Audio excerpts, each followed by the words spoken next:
Mapagpalang araw po. Sana po suportahan ninyo ang aking channel. Para po sa mga donation eto GCash number 092984676699. Para makapag-unlock pa tayo ng mga kabanata. Kabanata 611 hanggang Kabanata 620. Kabanata 611. Huwag na huwag mong gugustuhing lumabas sa kulungan. Isang hakbang pasulong si Thomas. Talaga. Ganyan ba talaga kalakas ang kapangyarihan mo? Mabilis na dumating ang bombero at pinayuhan sila. Sir, huwag po kayong magalit. Ang pinakamahalagang bagay ngayon ay ilayo ang sasakyan at alisan ng laman ang lane, hindi lumaban. Talagang pinapalabas niya si Thomas. Natatakot din silang mapahamak si Thomas. Kung tutuusin, may koneksyon at background ang lalaking iyon. Kung talagang gusto ng lalaking iyon na maghiganti, hindi ito biro. Tumanggo si Thomas. Tama ka. Ang pinakamahalagang bagay ngayon ay ilayo ang sasakyan sa emergency lane. Samantala, tinakpan ni Samuel ang kanyang likod habang siya ay bumangon. Lumayo. Paano mo ito gustong ilayo? Ang kalsada ay natigil ngayon. Maaari mong ilipat ito para sa akin pagkatapos. Kalmadong naglakad si Thomas papunta sa SUV at inabot ang kamay para itap ang sasakyan. Nag-aalalang sumigaw si Samuel, ilayo mo ang mabahong kamay mo. Ang aking kotse ay nagkakahalaga ng higit sa $1 million. Kakayanin kaya ng mabaho mong kamay na hawakan ito. Hindi siya pinansin ni Thomas. Napatingin tuloy siya sa sasakyan bago tumingin sa ilog na napakabilis na lumipad sa labas ng bakod. Walang pakialam niyang sinabi, ang isang bagay na hindi dapat lumitaw dito ay dapat linisin. Dahil hindi natin ito mailalayo, itapon na lang natin. Itapon ito. Itapon ang $1 million na nagkakahalaga ng kotse sa ilog. Pabayaan kung payag o hindi ang may-ari ng sasakyan, paano mo ito itatapon? Gusto mo bang tumawag ng isa pang crane ngayon? Ito ay parang katawa-tawa. Umiling ang mga nanood. Ang mga kabataang lalaki ngayon ay talagang walang utak para mag-isip. Nakaisip lang sila ng kahit anong ideya. Napabuntong hininga din ang bombero. Maaari lang nilang hayaan ang mga sasakyan sa harap na subukan ang kanilang makakaya na lumayo at makakuha ng mas maraming espasyo para sa SUV. Gayunpaman, ang SUV na ito ay masyadong malawak at mahaba. Kaya, imposibleng makalusot sa napakaliit na puwang na piniga. Ito ang nagparamdam sa bombero na labis na nagtrabaho. Sa oras na ito, iniunat ni Thomas ang kanyang mga balikat. Pagkatapos, tumingkayad siya, at hinawakan ng dalawang kamay ang ilalim na bahagi ng SUV. Ano ang gusto mong gawin? Malakas na sigaw ni Samuel. Nanatiling tahimik si Thomas. Sa halip, sumigaw siya ng malakas at biglang nag-ipon ng lakas. Kasunod nito, isang nakakagulat na sitwasyon ang naganap. Inilipat ni Thomas ang isang malaking SUV gamit ang kanyang katawan ng tao, at itinaas niya ang buong kotse. Anong klaseng lakas ito? Maging ang isang malaking kalabaw ay kumilos ng ganito. Habang nanonood ang lahat, sumigaw ulit ng malakas si Thomas. Pagkatapos, ginamit niya ang lahat ng kanyang lakas para buhatin ang SUV at itapon iyon. Ang kotse ay umikot ng isang ikot sa hangin bago ito nahulog sa guardrail. Nang tinitigan ito ng 100 tao sa lugar, lumipad lang palabas ang mabigat na SUV diretso itong nahulog mula sa highway at nahulog sa ilog sa ilalim. Bang! Boom! Lumubog ang sasakyan sa rumaragasang ilog, at naanod ito ng ilog. Isang kotse na nagkakahalaga ng $1 million ay nawala ng ganoon na lamang. Maliban sa pakiramdam na humanga sa bigay na lakas ni Thomas, mas nabigla ang lahat sa kanyang katapangan. Talagang naglakas loob siyang itapon sa ilog ang pinakamamahal na sasakyan ng isang mayamang may background. Masyado siyang matapang. Sa sobrang galit ni Samuel ay umiling siya at tinuro si Thomas. Ikaw, you little freak. Bayaran mo sa akin ang kotse ko. Kabanata 612. Hindi siya pinansin ni Thomas. Lumingon siya at sinabi sa bombero, Malinaw na ang daan. Dapat kang mabilis na pumunta sa pinangyarihan at patayin ang apoy. Sige. Mabilis na sumakay ang bumbero sa kotse at naghanda na i-start ang makina. Gayunpaman, nakatayo si Samuel sa gitna ng daan. Ibinuka niya ang kanyang mga kamay at paa para harangin ang kalsada para sa fire truck. Kung hindi mo ito aayusin para sa akin, walang makakaalis. Kailangan mong bayaran sa akin ang aking kotse. Malamig na tinitigan siya ni Thomas. Lumakad siya ng ilang hakbang patungo kay Samuel, itinaas ang kanyang mga kwelyo, at inilagay siya sa guardrail na parang isang matanda na nagbubuhat ng isang bata. Nabuli lang siya. Apurahan ang sunog, kaya hindi rin mapakali ang bumbero. Tinapakan niya ang accelerator, umalis sa lugar, at nagmamadaling pumunta sa forest park para apulahin ang apoy. Pagkaalis lang ng fire truck sa malayo ay nabitawan ni Thomas ang kanyang mga kamay. Napahiga si Samuel sa lupa at hinihingal. Tinuro niya si Thomas at sinabing, "Tapos ka na. Mukhang ayaw mo nang magkaroon ng magandang buhay. Hindi lang ikaw, matatapos din ang pamilya mo." Tinitigan siya ni Thomas. "Tapos na ako. Bakit ako matatapos?" Tumayo si Samuel sa tulong ng kanyang kasintahan. Inilabas niya ang kanyang telepono habang sinabi niya, "Ang aking pinsan ay ang pinuno ng pangkat ng pulisya. Walang sino man sa Southland District ang nangahas na tretuhin ako ng ganito. Hindi mo lang itinapon ang sasakyan ko, tinamaan mo pa ako. Ipapaalam ko sa iyo kung ano ang presyo. Maghintay lang. Tatawagan ko ang pinsan ko dito at hihilingin kung patayin ka." Noong una ay gustong umalis ni Thomas. Matapos niyang marinig iyon mula kay Samuel, tumayo siya ng matatag. Gusto niyang makita kung ano ang sasabihin ni Angus pagkatapos niyang dumating. Nakakonekta ang tawag. "Hello, Angus, please come on now." Nabugbog ako. Hindi lang ako tinalo ng freak na yon. Inihagis pa niya ang sasakyan ko sa ilog. "Angus, kailangan mong ipaglaban ang hustisya para sa akin." Kaawa-awa ang iyak ni Samuel. Iba talaga ang ugali niya. Sa harap ng ibang tao, napakayabang niyang kumilos at minamaliit ang lahat. Ngunit, umakto siyang parang sugatang tupa sa harap ni Angus. Ang kanyang maskara ay talagang nagbago anumang oras nang walang anumang panahon ng paglipat. Ibinaba ni Samuel ang tawag at nag-flash ng nakakadiri at nakakalokong ngiti. "Little freak, wait lang. Pupunta agad ang pinsan ko dito. Nakapagdesisyon ka na ba kung paano ka mamamatay ngayon? Hayaan mo akong sabihin sa iyo. Walang kwenta kahit humingi ka pa ng awa mamaya. Kung hindi kita ikulong sa kulungan ng hindi bababa sa 10 taon sa pagkakataong ito. Papalitan ko ang aking apelyido."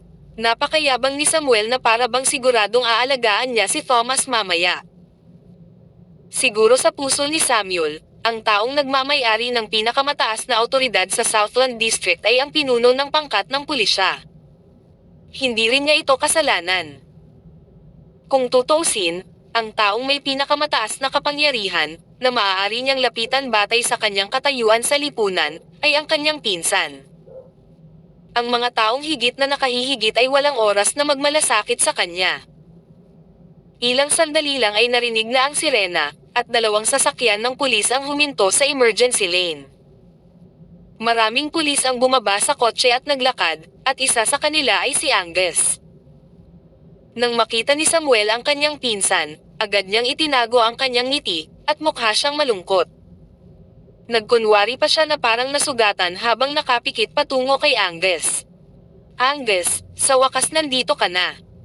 Kung dumating ka pagkaraan ng ilang minuto, nawalan na ako ng buhay. Angus, kailangan mong ipaglaban ang hustisya para sa akin ngayon, anuman ang mangyari." Si Samuel ay patuloy na umiiyak, at siya ay naiyak. Nang makitang ganito ni Angus ang pinsan ay nakaramdam siya ng matinding galit. Pinigil niya ang kanyang galit at nagtanong, "Nasaan ang lalaking bumugbog sa iyo?" "Nandyan siya." Inabot ni Samuel para ituro si Thomas. Agad na naglakad si Angus nang hindi man lang nag-iisip, ngunit sa paglalakad niya, nakita niyang pamilyar ang figure. Sa sandaling tumalikod si Thomas, Ganap na natigilan si Angus.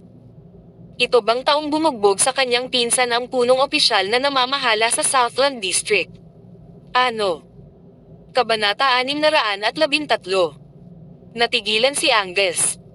Agad siyang huminto sa paglalakad at hindi na muling naglakas loob na sumulong. Napakatanga ni Samuel kaya lumapit siya at sinabing, "Angus, dakpin mo siya dali." Hindi lang niya ako pinalo. Inihagis pa niya ang sasakyan ko sa ilog. Kailangan mong ipaglaban ang hustisya para sa akin. Ikulong siya sa kulungan ng hindi bababa sa 10 taon. Mas maganda kung hindi mo na siya pakakawalan habang buhay. Kasabay nito, ipinakita ni Samuel ang kanyang gitnang daliri kay Thomas, at mukhang nagtagumpay siya. Sa kanyang pananaw, noong narito si Angus, siguradong may lalabas niya ang kanyang galit ngayon. Pagkatapos ng lahat, ang kanyang pinsan ay ang pinakamakapangyarihang tao sa Southland District mula sa kanyang pananaw. Siya ay isang taong makitid ang pag-iisip na walang pananaw sa hinaharap. Nang mga sandaling iyon, nanginginig ang katawan ni Angus. Maaaring hindi alam ng ibang tao ang tungkol dito. Pero paanong hindi niya malalaman? Nagkaroon ng kalawakan sa pagitan ni Thomas at ng kanyang katayuan sa lipunan. Kung gusto siyang patayin ni Thomas, maaari itong mangyari anumang oras. Nakipag-ayos pa ba siya kay Thomas? Anong panaginip? Ano ang isang fairy tale? Kasabay nito, malinaw din na alam ni Angus na hindi kailanman matatalo ni Thomas ang isang tao nang walang anumang dahilan. Siguradong may nakatagong kwento sa likod ng pangyayaring ito, at malamang ay dahil unang nagkamali si Samuel. Matapos titigan ni Samuel si Thomas ng 3 segundo, lumunok siya at tinanong si Samuel, "Sigurado ka bang binugbog ka niya?" "Tama iyan. Binugbog niya ako." "Angus, kunin mo siya. Kunan mo siya." "Haha." Itinaas ni Angus ang kanyang kamay at nagutos, "May tao, lumapit ka," at pinusisan si Samuel Campbell. Sumigaw si Samuel, "Oo, posas mo siya." Pagkasabi pa lang niya ay natigilan siya. "Teka lang, hindi tama yan. Angus, lasing ka. Maling pangalan ang sinabi mo. Paano mo ako nahuhuli? Dapat mong arestuhin ang little freak." Nagpakita ng galit si Angus sa kanyang mga mata, at sumigaw siya, "Hindi mo ba narinig ang utos ko? Arrest Samuel Campbell ngayon din." Kung siya ay nakagawa ng isang pagkakamali sa unang pagkakataon, malamang na mali niya itong sinabi. Gayunpaman, kung ginawa niya ang parehong pagkakamali sa pangalawang pagkakataon, malamang na hindi ito isang pagkakamali. Sinadya niya itong sabihin. Paanong ang kanyang nasasakupan ay makapag-aalaga ng ganito? Kailangan nilang makinig sa mga superior order at magtrabaho. Diretso nilang inipit si Samuel sa lupa at pinusisan. Mukhang natulala si Samuel. Ano ba ang nangyayari ngayon? Tinawag niya ang kanyang pinsan na lumapit at ipaglaban ang hustisya para sa kanya.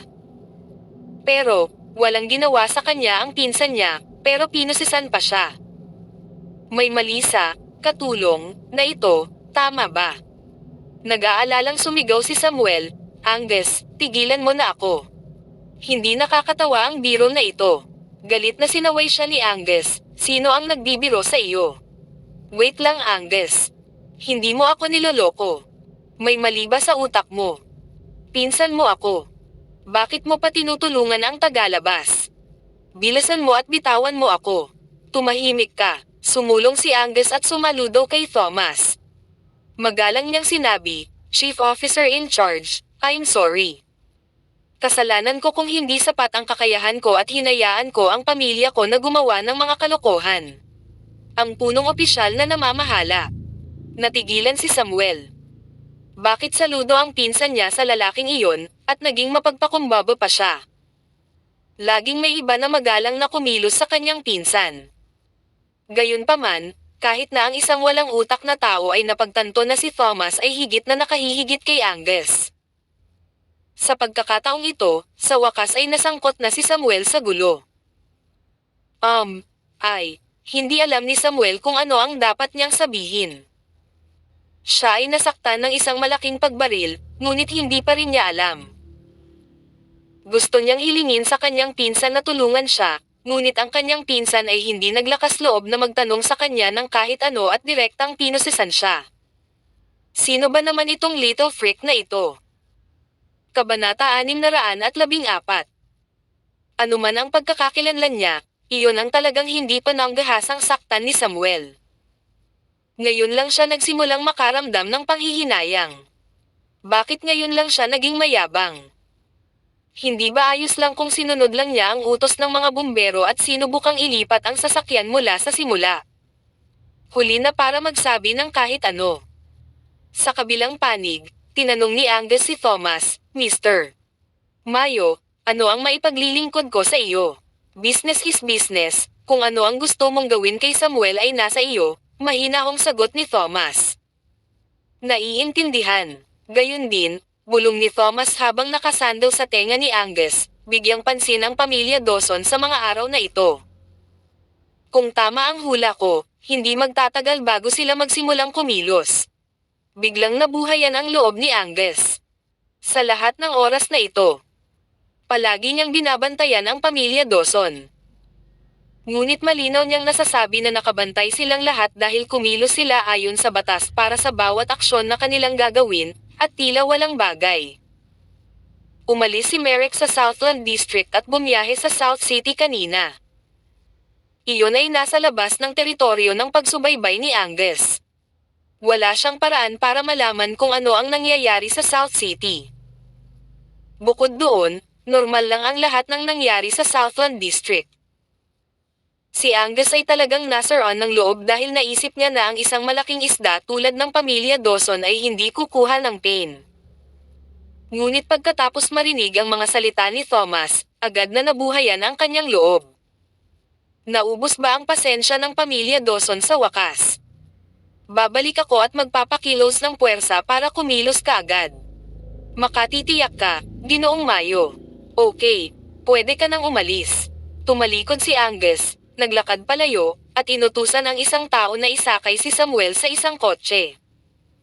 Pagkatapos, nagmamadali silang umalis. Kalmadong bumalik si Thomas sa kanyang sasakyan. Ano ang nangyari doon? I think I saw a lot of people standing there, blocking the way just now bago ako makarinig ng malakas na kalabog. Mayroon bang malubhang aksidente sa sasakyan? Pati ang mga pulis nandoon, curious na tanong ni Vanny. Kinawayan ni Thomas ang kanyang kamay at sinabing, may isang pribadong sasakyan na nakaharang sa emergency lane, at ito ay nasa daan ng isang fire truck. Magiging maayos na ngayon kapag lumipad ang kalsada. Nakikita ko. Sa tingin mo, gaano katagal bago maalis ang kalsada?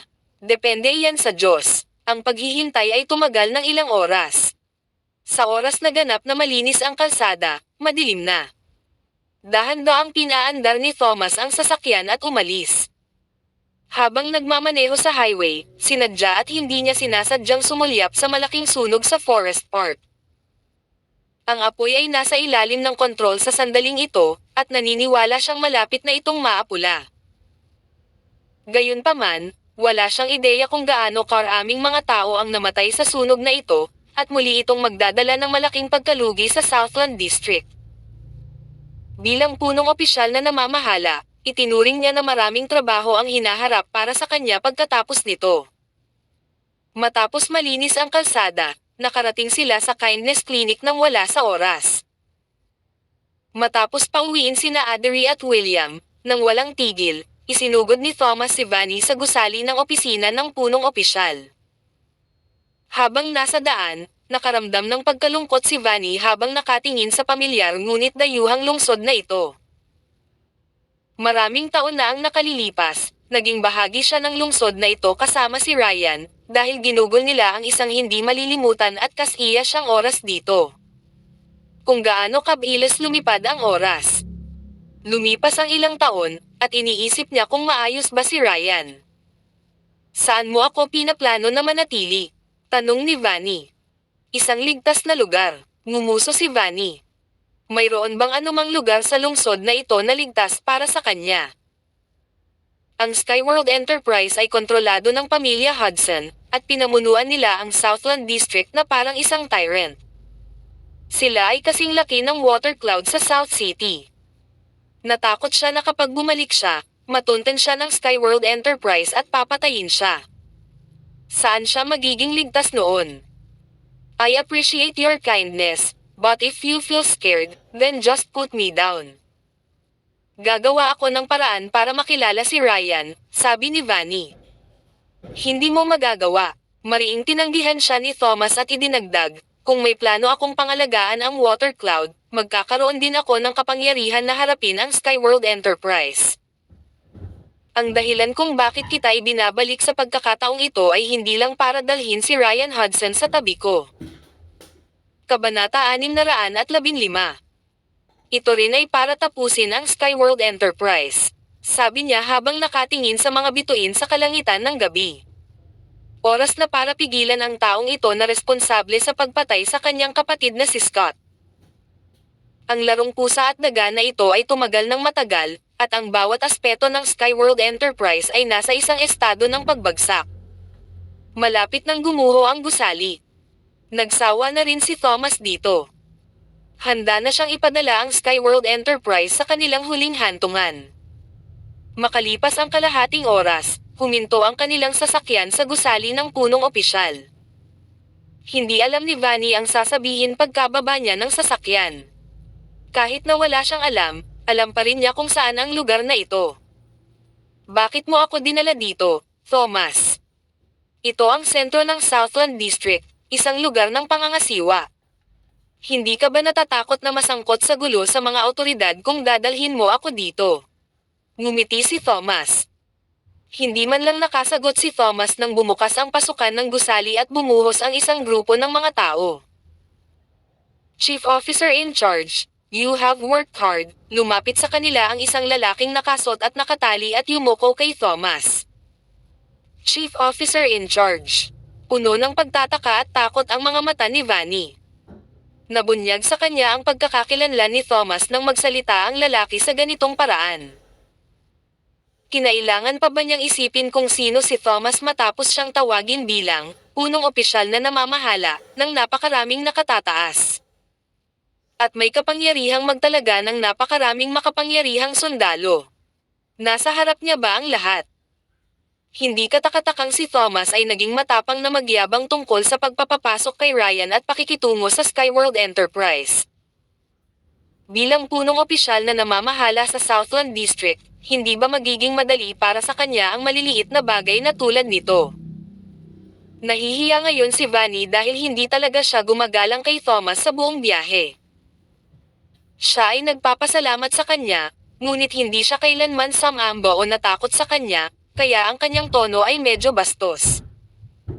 Namutla siya sa gulat nang napagtanto niya ang tunay na pagkatao ni Thomas. Anong ginagawa mo nakatayo dyan? Nakangiting tanong ni Thomas.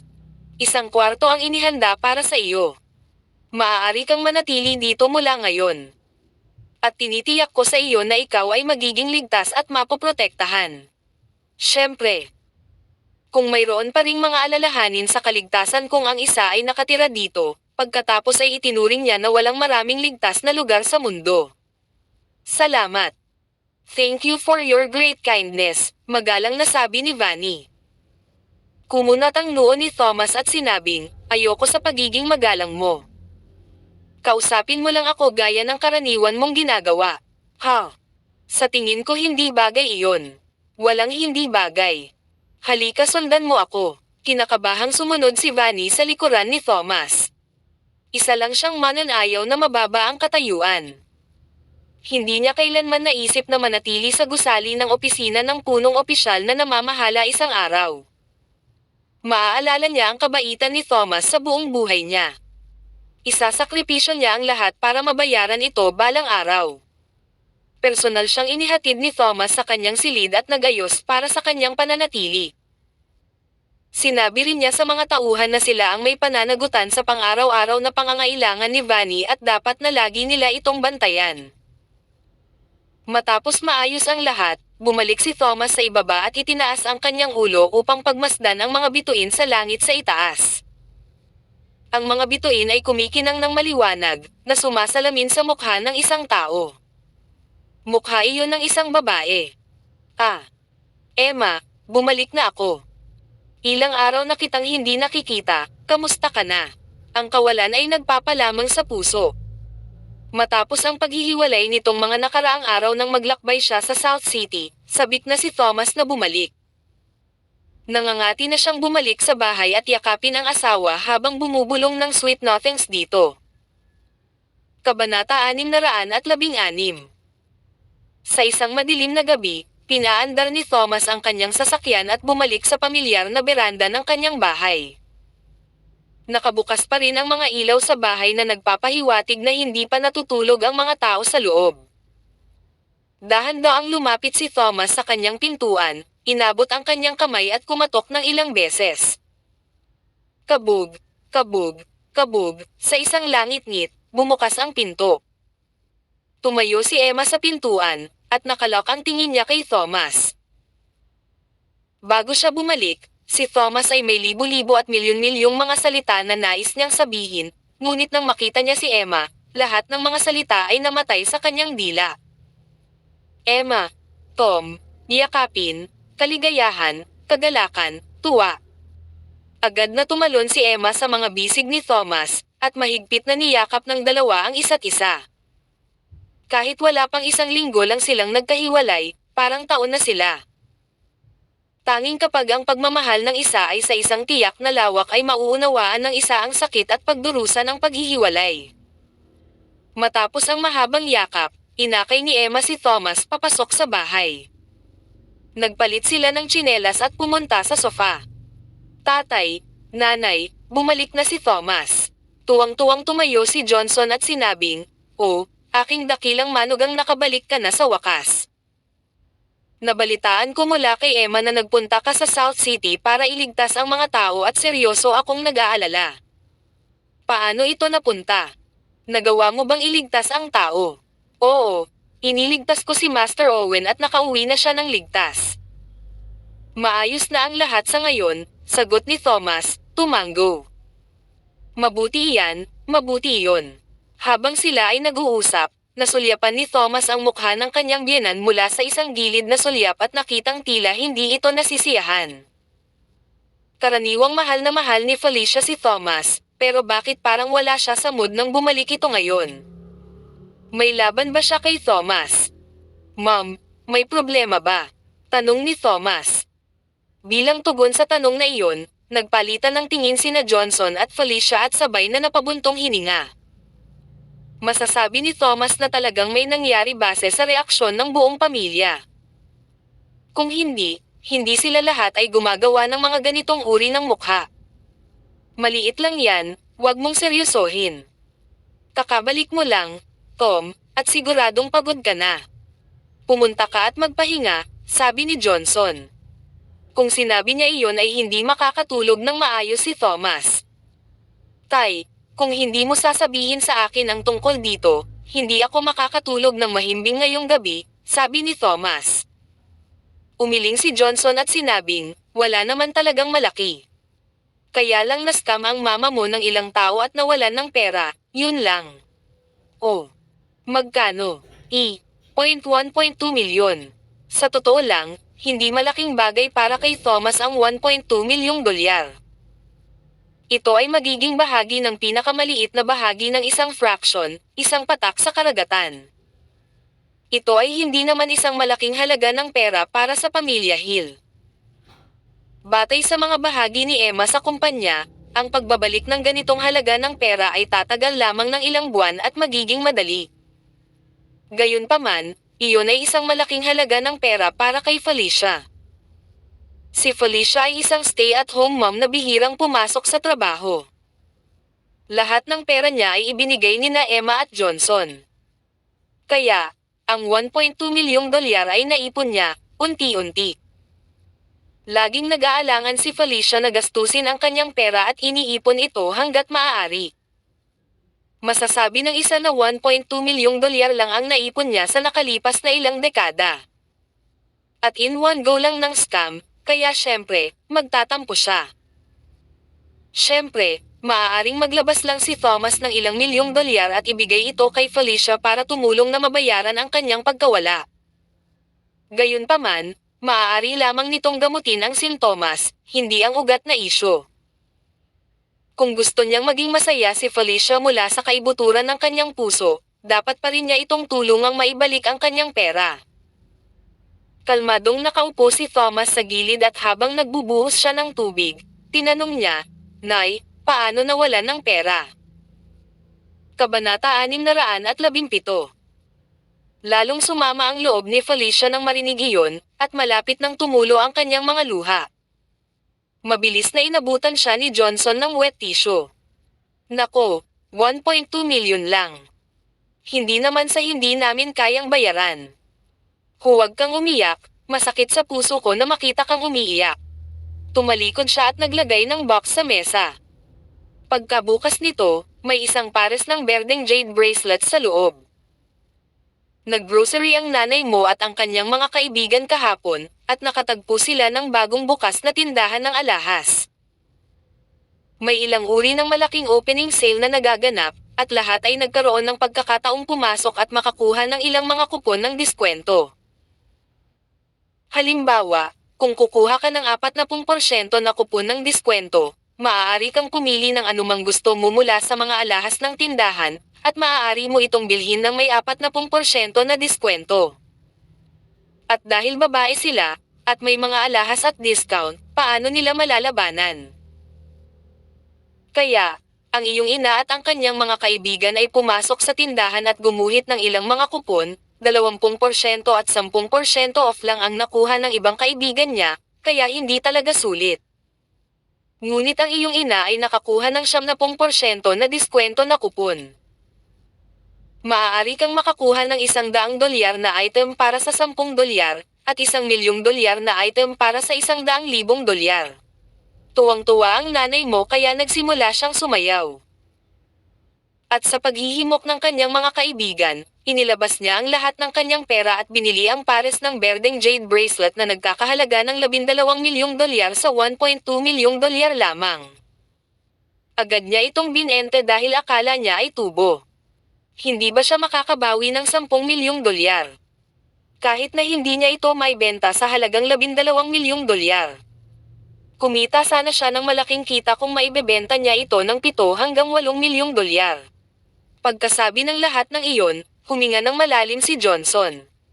Hindi naging madali ang pagsasamantala sa ganoong deal.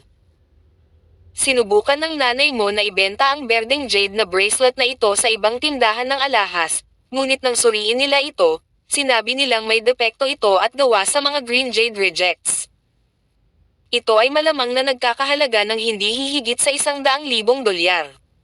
$100,000 na item ang naibenta sa halagang $1.2 milyong. Ibig sabihin, nawalan siya ng $1.1 milyong.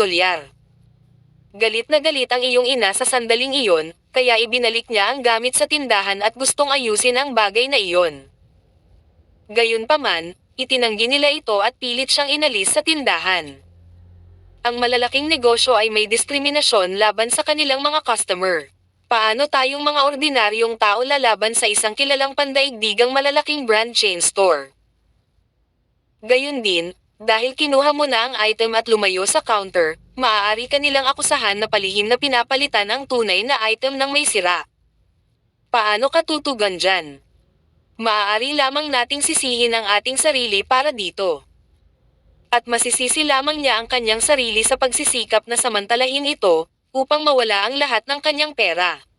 Matapos marinig ang buong kwento, napangiti si Thomas. Iyon. Hindi iyon big deal para kay Thomas.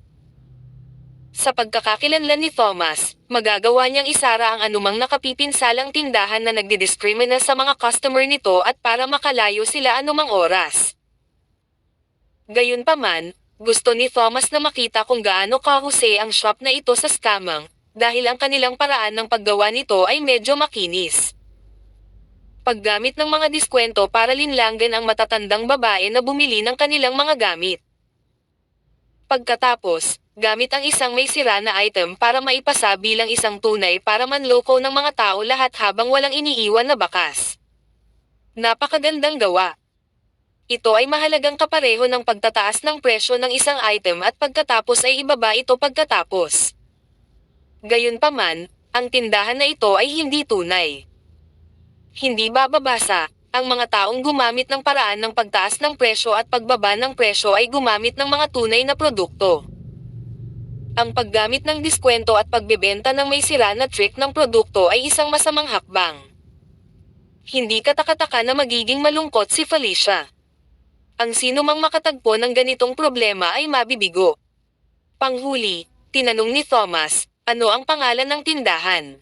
Napaisip sandali si Johnson, matanda na ako, paano ko maaalala iyon? Stellar Jewelers ito, sabi ni Emma. Stellar Jewelers. Hindi napigilan ni Thomas ang pagtawa. Ang kanyang relasyon sa Stellar Jewelers ay mukhang medyo malalim, sa katunayan, isa siya sa mga shareholder ng kumpanya. Maging ang pinuno ng Stellar Jewelers Milan headquarters ay kinailangang tawagin si Thomas bilang kanilang tagapagligtas, nang makita niya sila. Huwag kang mag-alala, Nay, dadalhin kita sa Stellar Jewelers bukas, at ibabalik lahat ng pera mo. Mahinahong sabi ni Thomas. Nagtaas ng ulo si Felicia. Talaga, syempre. O sige, magdala ka rin ng martilyo, Nay. O. Bakit kailangan nating dalhin iyon? Walang anuman, para lang talunin sila. Kabanata 618. Kinabukasan, dinala ni Thomas ang kanyang biyenan na si Felicia sa bagong bukas na chain store ng Stellar Jewelers. Natakot si Emma na baka magkaproblema sila at nagpas siyang samahan din sila. Pagdating pa lang nila sa pintuan ng tindahan, nakita nila ang isang pulutong ng mga nasa katanghaliang gulang na mga lalaki at babae, bawat isa sa kanila ay nagbibigkas ng mga masasakit na salita. Hawak nila ang lahat ng uri ng alahas sa kanilang mga kamay at sumisigaw para sa refund. Obviously, pareho silang sinapit ni Felicia. Sila ay mga ordinaryong tao na nahulog sa bitag ng mga walang prinsipyong mga ngalakal. Ngunit ang tanging nagawa nila ay sumigaw at magreklamo tungkol dito. Dahil inaasahan na ng tindahan ng alahas na magkakaroon ng ganitong insidente, 100 security guard ang kinuha para harangan ang pinto. Ni isang tao na gustong ipaglaban ang kanilang mga karapatan ay hindi pinayagang makapasok. Ang mga nagtangkang manggulo ay pinaalis. Kapag binubuli ng isang merchant ang mga customer nito, lalo na para sa isang malaking negosyo tulad ng Stellar Jewelers, walang paraan para lumaban ang karaniwang tao. Sumiksik si Thomas sa maraming tao at papasok na sana sa shop, ngunit mabilis siyang hinarang ng security guard sa pintuan. Tumigil ka nga dyan, bakit ka nandito? Hindi kilala ng security guard si Thomas, pero kilala niya si Felicia. Sa sandaling makita niya si Felicia, alam niyang narito ito upang ipaglaban ang kanyang mga karapatan. Siguradong bawal makapasok sa tindahan ang mga katulad niya. Gayunpaman, sinadya ito ni Thomas. Bumili kami ng mga pekeng, at pumunta kami dito upang ibalik ang mga paninda. Upang ibalik ang mga kalakal. Nagkatitigan ang mga security guard at natuwa. Nakikita mo ba ang lahat ng mga taong ito dito? Pumunta silang lahat dito para ibalik ang mga gamit nila. Kailangan mong pumila sa likod nila kung gusto mong humingi ng refund. Pumila ka na. Pumila. Mayroong 12 ng mga tao na nakapila sa pinangyarihan, at wala ni isa sa kanila ang pinapasok. Kahit na pumila ang mga tao hanggang sa sila ay mamatay, hindi rin sila makapasok sa tindahan. Balisa at galit si Felicia. Iyon ay kung paano siya ay kick out kapag siya ay dumating dito kahapon. Ang mga bagay ay hindi gagana kung ang sino man ay susubukan ng mga tuwiran sa mga security guard. At saka, imposibleng mapilitan kaming pumasok. Kung may manggulo, darating ang pulis at dadalhin kami. Ang pagkalugi ay higit sa pakinabang kung sino man ang sumubok na lumaban ng may puwersa. Hindi pinansin ni Thomas ang sinabi ng security guard at gumawa ng isang malaking hakbang pasulong upang asok sa tindahan. Hoy, bingi ka ba? Magwala. Ang mga security guard ay walang gaanong pasensya para sa mga brutus na muscleheads. Lumapit silang lahat at hinayla ang damit ni Thomas para itulak siya palabas. Hindi nila mabilang kung ilang tao ang kanilang pinalayas dati. Akala nila ay isa pang pushover si Thomas. Pero nagkamali sila. Ang lakas ni Thomas ay lampas sa kanilang imahinasyon. Sinubukan ng ilang security guard na sumulong ng magkasama, ngunit walang paraan na maitulak nila si Thomas palabas ng tindahan. Siya ay kasing lakas ng kalabaw. Matapos umabant ng ilang hakbang, pumasok si Thomas sa tindahan. Nagkibit-balikat siya, at nahulog sa sahig ang mga security guard na tumulak sa kanya. Ano ang sitwasyon dito? Sa sandaling ito, pumasok ang isang nasa katanghaliang gulang na lalaki na nakasuot ng salamin at matalas ang bibig at matataas na cheekbones. Nagmamadaling bumangon ang security guard at sinabing, "Mr. McCain, hindi namin mapigilan ang lalaking ito sa pagpasok." Tinitigan ni G. McCain si Thomas mula ulo hanggang paa sa pamamagitan ng kanyang salamin at nagtanong, "Alam mo ba kung anong lugar ito? Hindi mo kayang basagin ang isang piraso ng salamin dito. Kung ayaw mong mamatay, umalis ka dito." Inilabas ni Thomas ang kahon at mahina kong binuksan, "Ikaw ba si Mr. McCain? Narito ang isang pares ng mga pulseres na binili ko sa iyong tindahan kahapon. Ito ay nagkakahalaga ng $12 milyong, at binili ko ito ng $1,200,000. Ngunit nang maglaon, nalaman ko na ang aktwal na halaga nito ay wala pang $100,000. Hindi ba masyado kang unethical? Walang hiya kang magbenta ng mga pekeng produkto bilang tunay na produkto. Wala ako ngayon para sa anumang bagay, ngunit pumunta ako dito upang ibalik ang mga paninda." Napangiti si Mr. McCain. "Ibinabalik ang mga paninda. Anong mga kalakal ang ibinabalik mo? Nang ibenta ko sa iyo ang mga paninda, halatang tunay na produkto ito. Gusto mong ibalik ang mga kalakal pagkatapos na ilipat ito sa isang pekeng. How dare you try take advantage of us? Papaalalahanan kita. Ang Stellar Jewelers ay ang pinakasikat na brand sa mundo. Kung maglakas loob kang sir-on kami sa pagbebenta ng mga pekeng produkto, kakasuhan ka." Ang paraan ng pagsasalita ni Mr. McCain ay talagang walang awa. Bukod sa itinanggi niya ang lahat ng mga paratang, tinakat at binyantaan pa niya si Thomas. Ito ang dahilan kung bakit hindi nakatugon ang mga karaniwang tao sa kanyang mga taktika.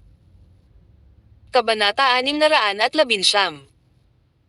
Ngumiti si Thomas at sinabing, "Ang Stellar Jewelers ay isang sikat sa buong mundo na tatak at pinakamahalaga sa salitang kredibilidad.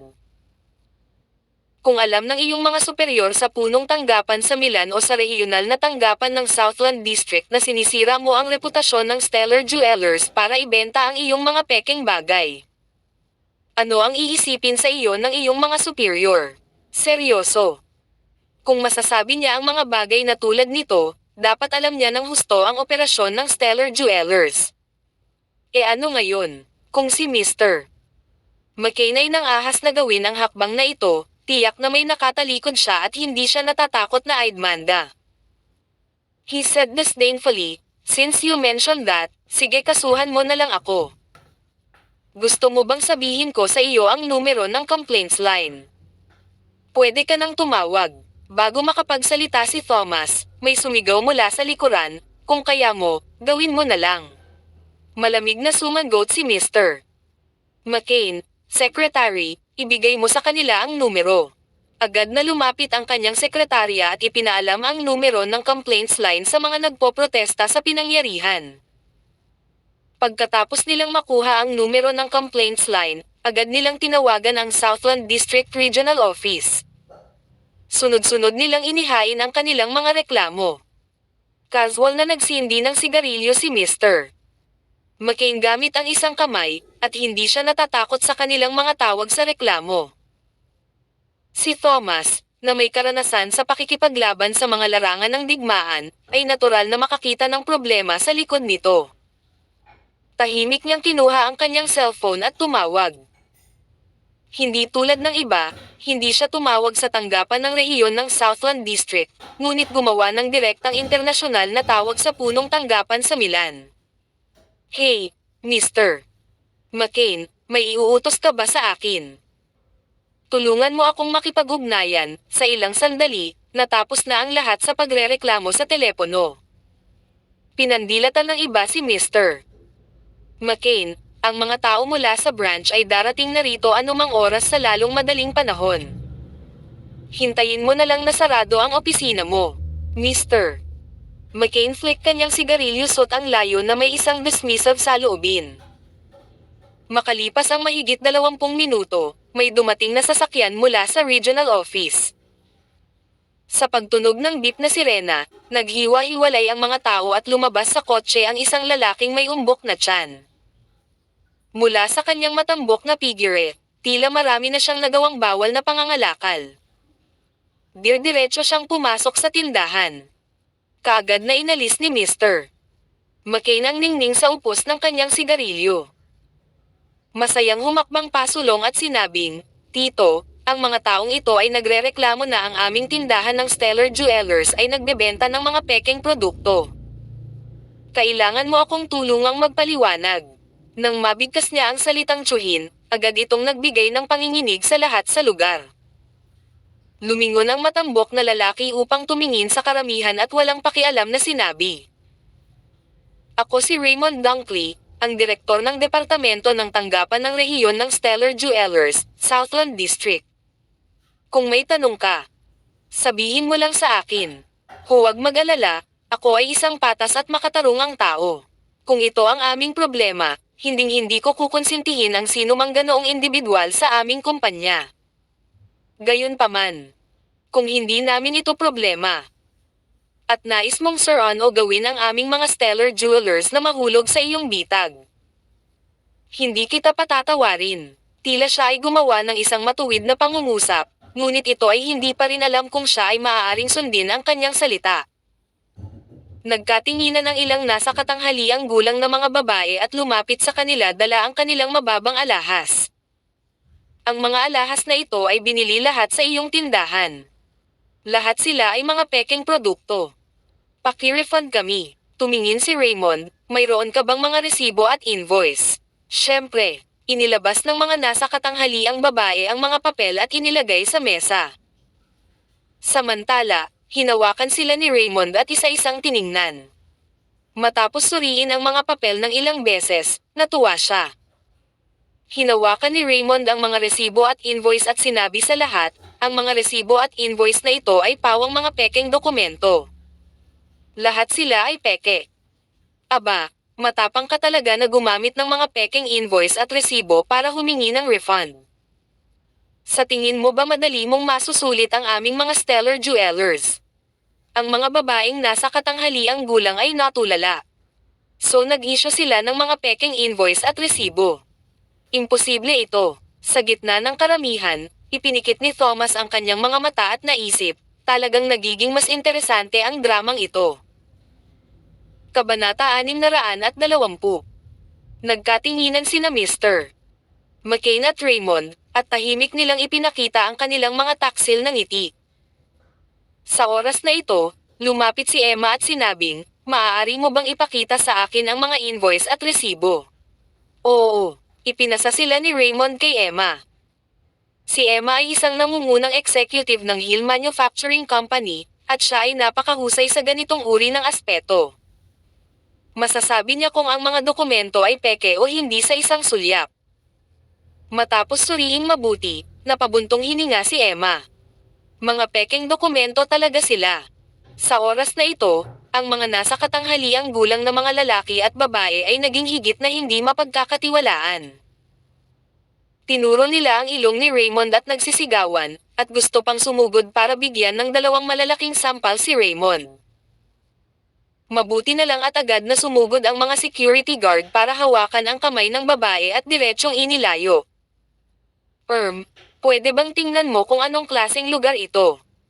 How does you try to create trouble? Ang lakas ng loob mo. Saway ni Raymond sa lahat, now that the truth has come out. Lahat kayo ay may hawak na mga pekeng invoice at resibo para ma-spoof. Sa palagay mo ba ay hindi sapat ang kasanayan ng mga tauhan sa Stellar Jewelers upang matukoy ito? Akala mo ba madali tayong lokohin? Siya nga pala. Kahit na maging maluwag ako sa iyo at malaman kung totoo ang invoice na ibinigay mo, Paano ako maniniwala sa mga bastos na tulad mo na hindi nagpalit ng mga paninda pagkatapos mong bilhin ito? Sa pamamagitan ng pagkakaroon ng patas at makatarungang saloobin. Lubos kong sinusuportahan si Mr. McCain sa bagay na ito.